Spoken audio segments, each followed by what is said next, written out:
Scano, Sago, and good afternoon, Six Nations members. It is with relief that I share the negative result of the COVID-19 test administered to a member of the Six Nations Fire and Emergency Services. This negative test results means that there are still no confirmed cases in Six Nations. However, Fire Chief Matthew Miller will remain in self-isolation until his results are received. On Sunday, myself and the rest of elected council were notified that a member of one of our fire platoons was tested for COVID-19 after a possible exposure to the virus. Today, we joined them in celebrating the negative result. I want to thank every member of the platoon for demonstrating courage and leadership through what I'm sure has been a stressful ordeal. As the emergency control group, we were ready and prepared and knew exactly how to act. I've been in constant contact with Fire Chief Miller by telephone and through virtual channels. They were all in great spirits during their self-isolation, and Fire Chief Miller tells me that he may have even enjoyed the downtime. I would also like to thank those who came in contact with the platoon member and immediately began their own self-isolation measures after being contacted by the Oswego Public Health Office. Those measures include staying home and avoiding contact with others, preferably alone in their own rooms. I want to remind everybody that anyone home with someone under self-isolation should not receive any visitors, and that you should keep your body and your surroundings as clean and disinfected as possible. I would like to remind anybody who also takes self-isolation measures to call Oswego Public Health at 519-445-2672 and also make them aware. I would again like to thank all of the brave men and women involved in this situation for serving as role models in the communities as they live and serve.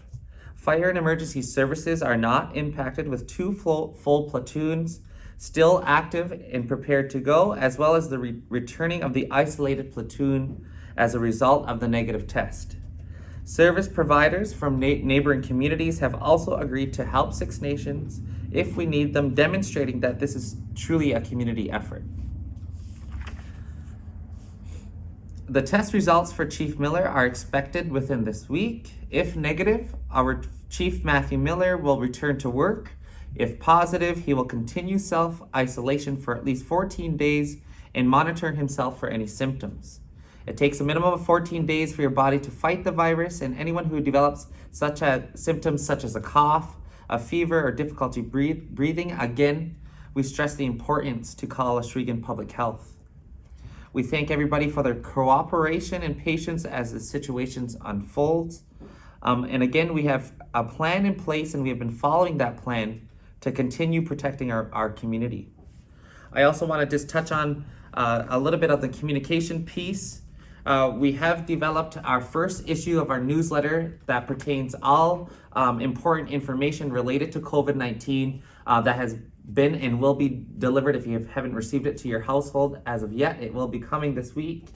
Also, I'm encouraging everyone to stay informed on our website, which can be found at www.sixnationscovid19.ca, as well as our hotline is now available for any questions relating to COVID, and that toll-free number is 1-855-977-7737.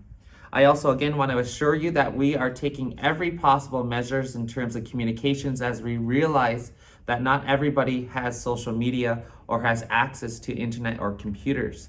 Particularly even our elders and our seniors. We ask that, again, you continue to check in on them.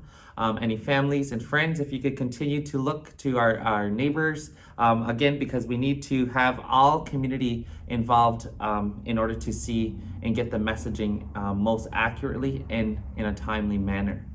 Again, to continue following all of our social media platforms via Facebook and Twitter, and as well as, again, continuing to follow our website for more updates to come. Again, we'll be providing these updates to our social media platforms on a daily basis, as much as we can, as the information comes in and is made available.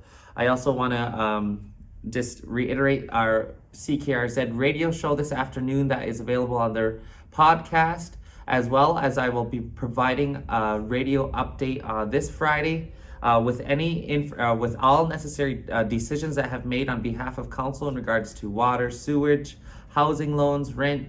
All of those items will be available and be communicated through that channel as well as these existing channels. So again, we just want to continue to everyone to keep calm and to continue to be there as a community, and we will continue to provide these updates as much as possible. Thank you, and Yahweh.